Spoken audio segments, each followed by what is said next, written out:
You see, in the Bible, it talks about the prodigal son. Yes. About how this person screws up his son and comes back. Yes. Now, that's how you're supposed to live up to and aspire to, is to give people many chances and forgiveness and whatnot. Yes. Wouldn't that make more sense to say, hey, I screwed up royally on earth, let's go back? Okay. That's more of a torture than I could say hell would be, because, man, you have to live that crap again, but you'll also learn. Interesting point. You're absolutely right. The prodigal son messed up royally.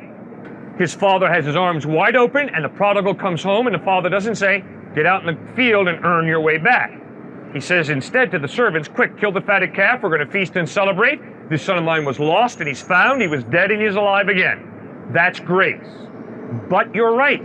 Jesus insists, the Bible insists, that this life, one life, is the time that God has given you and me to decide where we want to spend eternity, either together with God or separate from God.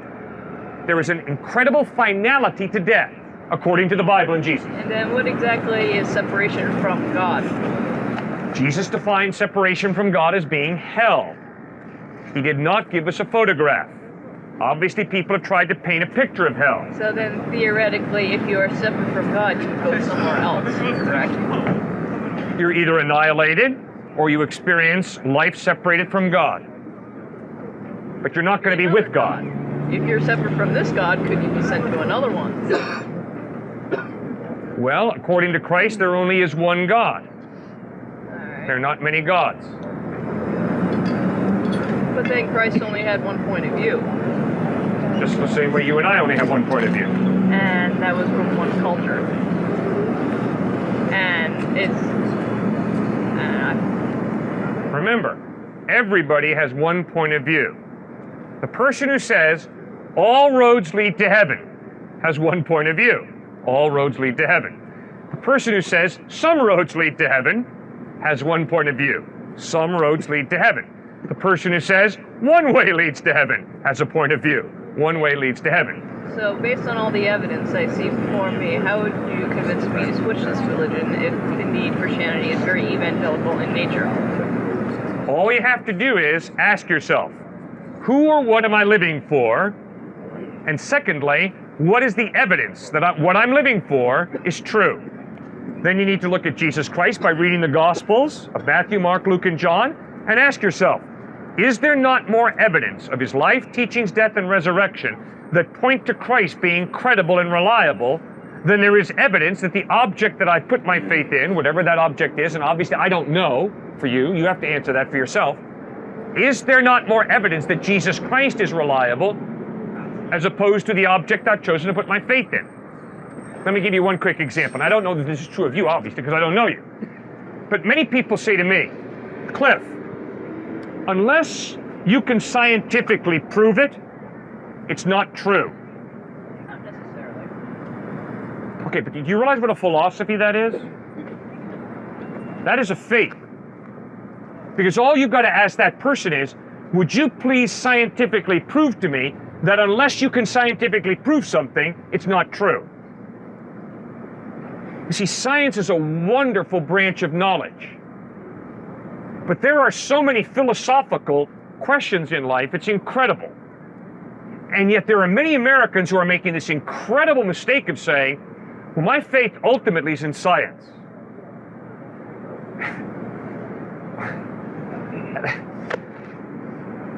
That is so embarrassing. It's scary. How do you go on a scientific date? How do you run a family on science? How do you have a friendship scientifically? How do you scientifically show me that George Washington was the first president of the United States? Science is a wonderful branch of knowledge, but it's a very, very narrow branch of knowledge. 4 different accountings of Jesus' life, and only in one of them does he say, forgive them for they know not what they're doing. In another accounting of the Bible, he asks, God, our Father, why have you forsaken me? Right. So how do you explain this contradiction here? Well, sir, there's absolutely no contradiction. What is a history? Every history is a selective account of what really happened. But I mean, those are two radically different ideas. You know, if you're trying to express the mindset of Christ, you know, one of them he understands what he's doing. You know, he realizes he's died his sins, and the other one he has no idea what's going on. He doesn't understand why he's been offered up as a sacrifice by God. So which is correct? You bet. What Jesus insisted is that when he was dying on the cross, God the Father put the sins of the world on his Son Christ. In other words, Christ became sin. And when he became sin, he was separated from his Father, whom he had spent eternity with, and he experienced a cosmic alienation from the Father. And understandably, he cries out, my God, why have you forsaken me?" In 2 Corinthians 5:21, Paul writes, "God made him, Jesus, who had no sin, to be sin for us." So God the Father poured out his wrath on my sin on his Son Christ. Christ paid the penalty that I deserve. That's why he can offer me forgiveness. God is just. The penalty for my sin is death and hell. But God is also forgiving. And the justice and the forgiveness of God come together at the cross of Christ, where he absorbs, as a substitute for you and for me, the penalty we deserve for our wrongdoing, thereby offering us forgiveness. Well, okay, so you say God is just, so he puts all these sins on his Son, but, I mean, isn't it unjust to set a standard that humanity can't possibly live up to? Good question. Adam and Eve did not have to sin, and in a very real sense, I don't have to sin, neither do you. Well, you just said in your own life you've tried to live a sinless life like Jesus, and you have failed. I sure have. And so I would say that it is, while it's a great aspiration to have, no one can actually live like that. It's not. There are the levels in your life that are just it is inhuman to be able to resolve. So isn't that unjust to expect more of his creations than we are capable of? Okay, good question. You're right. I was not born with a perfectly clean slate. I was born with what Dallas Willard, the philosophy professor at USC, calls a readiness to sin factor. And so are my 3 kids. And if you work with children, you see that readiness to sin factor in little children. All right, so you're right. We're born scarred. Absolutely correct. We're born scarred. So now the question is there a solution? And that's what Jesus Christ offers.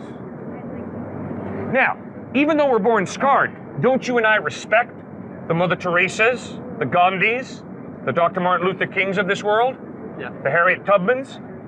When we see people who live exemplary lives, we sit back and say, wow, that is really good. I respect that. But even those people don't live up to the standard. I mean, exactly. My Mother Teresa, we find in her diaries that she was, in great doubt of God until the day she died. Yes. And I find that kind of honesty refreshing, don't you? Oh yeah, no. I love it. I can promise you, but anybody who doesn't doubt is probably on their way to being brain dead. So nothing wrong with doubt. The question is, what do you do with your doubts? Do you allow your doubts to harden into unbelief? Or do you allow your doubts to motivate you to investigate further? One quick point. Every human being has faith. What does that mean? Every human being has a worldview. What does that mean? Every human being has to answer the questions. Where do I come from? Why am I here? How do I live my life? And what happens after death? None of us can prove that our answers to those questions are right. But hopefully we have evidence that the way we answer those questions is right. See, so the question is not, why do you believe nothing? Nobody believes nothing, because life forces us to put together a worldview. And it was fascinating. Yesterday and last week, a UConn student just couldn't grasp what I was saying.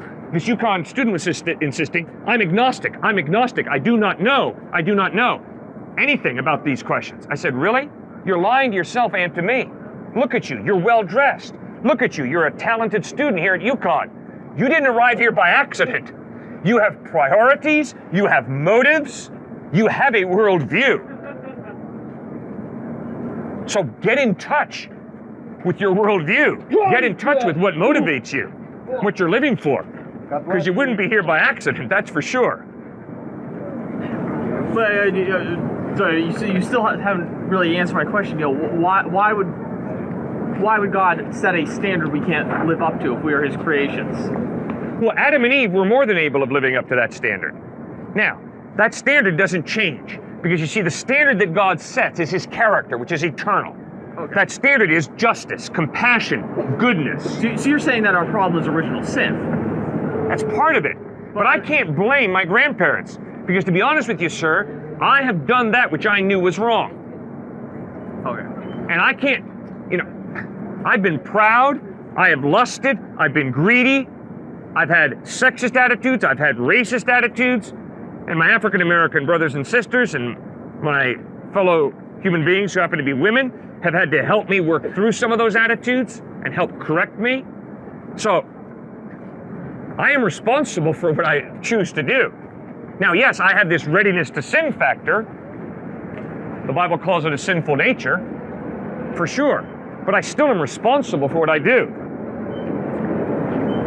Okay, so again, we're back to the point that you have the you have this inclination sin. It is almost inhuman to try to live up to the standard of that God sets out. So how can He be a just God if he wants too much of us? It's human. It's what it means to be human, to live up to that standard. It is degrading of me and degrading of Him for me to curse Him, for me to dump on Him, for me to be sarcastic with Him and rip Him to shreds. That's inhuman. To be human means, as God created us to be human, to respect Him, to love Him, to think about His needs, to seek to meet His needs. Now, I don't do it perfectly, that's for sure. But as I aim at that standard, I'm becoming more human, as God created me to be human.